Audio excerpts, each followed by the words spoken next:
Hello दोस्तों, तो आपका फ्री एमपी स्टडी चैनल में स्वागत है। और हम कर रहे हैं अध्याय 3 कक्षा 12 की एनसीईआरटी गणित, जिसका नाम है आव्यूह। ठीक है, इंग्लिश में बोलते हैं मैट्रिक्स। और जिसकी प्रश्नावली है प्रश्नावली 3.1 और प्रश्न दिया है 1।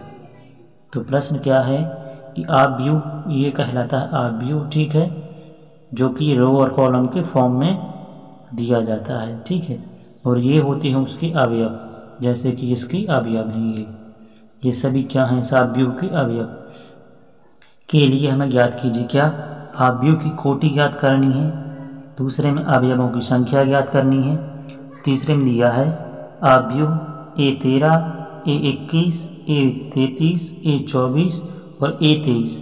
हमें इसकी जो पोजीशन के अवयव हैं उनको भी लिखना है इसमें से। ठीक है, तो सबसे पहले हम क्या करते हैं, पहले वाले क्वेश्चन को सॉल्व करेंगे। तो आव्यूह की कोटि, तो कोटि देखते हैं क्या होती है। तो कोटि कहलाती है रो और कॉलम की संख्या। तो सबसे पहले लिखते हैं हम रो की संख्या और उसके बाद लिखते हैं कॉलम की संख्या। ठीक है, तो वो कहलाती है हमारी कोटि। तो इस आव्यूह की कोटि क्या होगी, सबसे पहले गिनते हैं हम रो, मतलब कि पंक्तियाँ कितनी हैं और हमारे स्तंभ कितने हैं। तो ये हो गई हमारी पंक्तियाँ 1 2 3। तो 3 इसमें पंक्तियाँ हैं और 4 इसमें कॉलम है, 1 2 3 4। तो ये होगा इसकी कॉलम। तो क्या हो गई 3 और 4 की कोटि है। ठीक है, तो यहाँ पर लिखेंगे पहले वाले को हम हल में लिखते हैं। यहाँ पर जो पहले वाले का सॉल्यूशन है वो लिख रहे हैं। तो यहाँ पर लिखते हैं आव्यूह की कोटि। ठीक है, तो आव्यूह की कोटि क्या हो जाएगी, आव्यूह की कोटि, तो आव्यूह की कोटि जो हो जाएगी वो होगी 3, जो कि क्या है रो की संख्या है, मतलब कि जो हमारी पंक्तियाँ हैं उनकी संख्या है, और ऐसा क्रॉस लगा के लिख देते हैं ये कॉलम की संख्या। ठीक है, तो कॉलम मतलब स्तंभ की संख्या। तो स्तंभ कितने थे, 1 2 3 4, 4 स्तंभ की संख्या होगी, और रो हो गई कितनी कम पंक्तियाँ 3, तो हो जाएगी 3 क्रॉस 4। ये हो जाएगी हमारी आव्यूह की कोटि। तो क्या हो गई 3 क्रॉस 4। ये हो गया हमारा पहले वाले प्रश्न का हल। अब दूसरे का देखते हैं इसी में। तो जो दूसरा वाला दिया गया है उसमें दिया है क्या है, अवयवों की संख्या ज्ञात करनी है। तो अवयवों की संख्या क्या हो जाएगी, अवयवों की संख्या, अवयवों की संख्या निकालनी है। तो देखिए कि जब यहाँ पर ये रो हो गई और एक कॉलम हो गए, तो रो और कॉलम का अगर हम गुणा कर दें तो उसके अंदर जितने अवयव हैं वो पूरी उनकी संख्या आ जाएगी टोटल होकर। ठीक है, तो 3 रो हैं और 4 कॉलम हैं, तो क्या हो जाएगा 3 और 4 का गुणा करेंगे तो हो जाएंगे 12।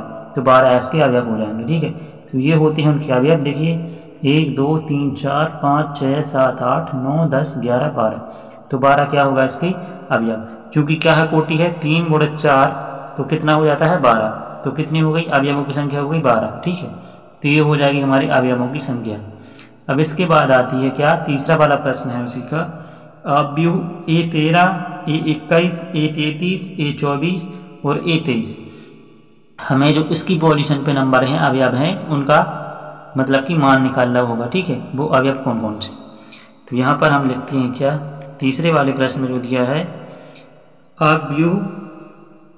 ठीक है, तो हमें आव्यूह ज्ञात करनी है कि आव्यूह के जो अवयव हैं वो कौन कौन से हैं।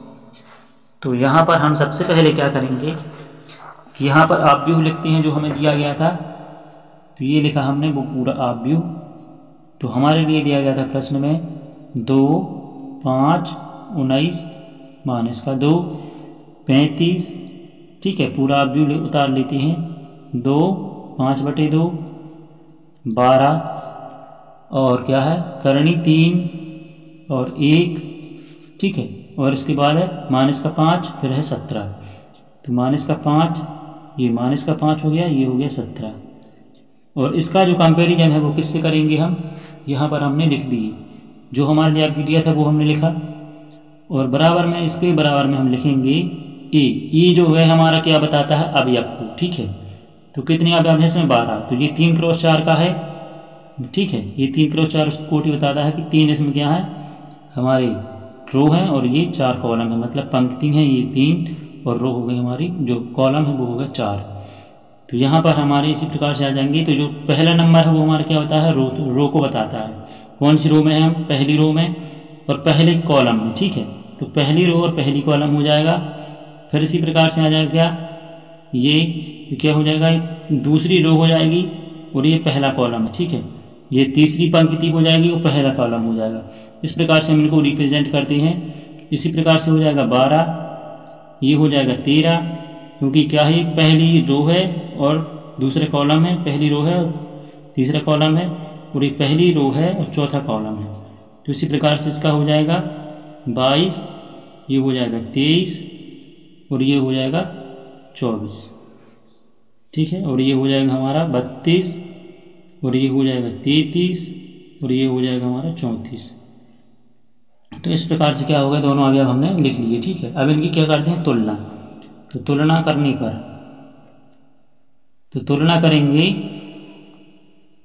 तो क्या हो जाएगा, हमें अब मान किसके निकालने थे, A13 का मान निकालना था, ठीक है। तो A13 कहाँ पर है, ये रहा A13। तो यहाँ पर लिखेंगे A13 बराबर आ जाएगा क्या, ये दोनों अब बराबर हैं तो क्या है, A11 जो है वो बराबर है 2 के, और A12 जो बराबर है 5 के, और A13 जो होगा वो होगी 19 के। तो यहाँ पर क्या आ जाएगा 19। और फिर इसके बाद में क्या है, दूसरा हमारा था A21। तो A21 का मान किसके बराबर है, A21 मतलब वो 35 के बराबर है, ठीक है। तो ये हो जाएगा 35 के बराबर। और इसी प्रकार से जो हमारा A33 है, वो A33 का मान है A33। तो A33 में क्या आ जाएगा यहाँ पर -5, ठीक है। ये A31 हो गया, A32 हो गया, ये A33 हो गया। तो यहाँ पर क्या आ जाएगा, A33 बराबर आ जाएगा हमारा, यहाँ पर आ जाएगा A33 बराबर -5, ठीक है। तो 13 का मान क्या था, देखिए 13 था 19, और जो हमारा 21 था, 21 की जगह पर था 35, तो 35 लिख दिया। ये 33 की जगह पर था हमारा -5 लिख दिया। इसी प्रकार से हमारा क्या, ये 24। तो ये 24 का मान ज्ञात करना है, ठीक है। तो ये 24 कहाँ पर है, ये रहा। तो ये 24 की जगह पर क्या है हमारा 12, तो हम क्या लिखेंगे 12 को। तो ये हो जाएगा हमारा A24 का मान हो जाएगा 12। इसी प्रकार से A23, ये 23 का मान क्या हो जाएगा, इसको निकालेंगे, ठीक है। ये 23 कहाँ पर आएगा, 5/2। तो ये 23 का मान हो गया 5/2। इस प्रकार से क्या है, ये तीनों ही सवाल जो थे, मतलब एक पहले प्रश्न के 3 सवाल थे, वो उनको हमने देखा कि अवयव की कोटि कैसे निकाली जाती है। रो की संख्या और कॉलम का संख्या को हम लिख देते हैं तो क्या हो जाती है, अवयव की कोटि हो जाती है। और अवयवों की संख्या कैसे निकालते हैं, तो अगर हमारी पंक्ति और कॉलम का हम गुणा कर दें तो क्या आ जाता है, अवयव निकल आते हैं जितने भी हमारे अवयव में दिए जाते हैं, ठीक है। तो अगर हमारी कॉलम है 3 और जो हमारी कॉलम थे 4 थे, और हमारी अगर पंक्तियाँ थी जो रो थी वो थी 3, और उन दोनों गुणा कर दें तो क्या आ जाती है उनकी अवयव, कितनी थी, अवयवों की संख्या 12। और अवयव था, अवयव इस प्रकार से होता है उनका कंपैरिजन, ठीक है। तो इसका जो अवयव की पोजीशन है वो क्या होगी, A11, इसकी जो होगी वो होगी A12, इसकी होगी वो A13, इसी प्रकार से इसकी A33, 34, 35 इस प्रकार से आ जाएगी, ठीक है, 31, 32, 33 करके।